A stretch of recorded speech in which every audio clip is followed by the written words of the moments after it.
বিসমিল্লাহির রহমানির রহিম। আমি মোহাম্মদ শামীম মিয়া। গতকাল গাজীপুর চৌরাস্তা থেকে বাড়িতে এসেছি। আমার বাড়ি ব্রাহ্মণবাড়িয়া শহরতলি সুইলপুর মৌলভীবাড়ি। আমি এই মুহূর্তে দাঁড়িয়ে আছি আমাদের নির্মাণাধীন মসজিদের ছাদের উপর। এই যে আমাদের বাড়ি আপনারা দেখতে পাচ্ছেন সবুজে ঘেরা। এটা ব্রাহ্মণবাড়িয়া সদর উপজেলার সুহিলপুর ইউনিয়নের মৌলভীবাড়িতে আমার জন্ম। এখানে আমার জন্মস্থান।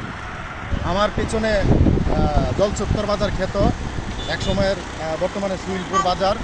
এখানে কোরআন তফসির মাহফিল হয় এবং একটা বিখ্যাত গরুর বাজারও আছে। 4 লেন হয়েছে সড়ক এখান থেকে আশুগঞ্জ ভৈরব হয়ে ব্রাহ্মণবাড়িয়া শহরে আখাউড়া চলে যাবে। এই যে আপনারা 4 লেন দেখতে পাচ্ছেন। এখানে একটা পুকুর ছিল, পুকুরটা ভরাট হয়ে গেছে। যাই হোক,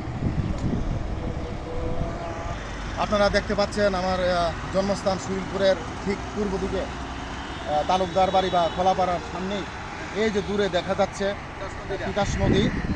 এই নদীর পার কবি আল মাহমুদ, তারপর উস্তাদ আলাউদ্দিন সহ অনেক জন্মগ্রহণ করেছেন, অনেক স্মৃতি আছে।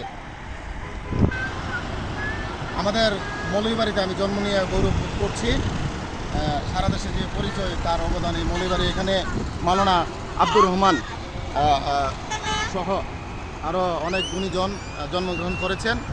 আমাদের বাড়িতে অসংখ্য গুণীজন আছেন। আপনারা দেখতে পাচ্ছেন যে এই 4 লেনের সড়কটা ব্রাহ্মণবাড়িয়া সুহিলপুর দিয়ে শহর হয়ে এটা কুমিল্লা এবং চট্টগ্রামের দিকে যুক্ত হয়েছে এবং আখাউড়া হয়ে আগরতলা গিয়েছে। যাই হোক, সকলকে অসংখ্য ধন্যবাদ। ব্রাহ্মণবাড়িয়ার আমার প্রিয় জন্মস্থান সুহিলপুর মৌলভীবাড়ি থেকে আমি মোহাম্মদ শামীম মিয়া। ধন্যবাদ সকলকে।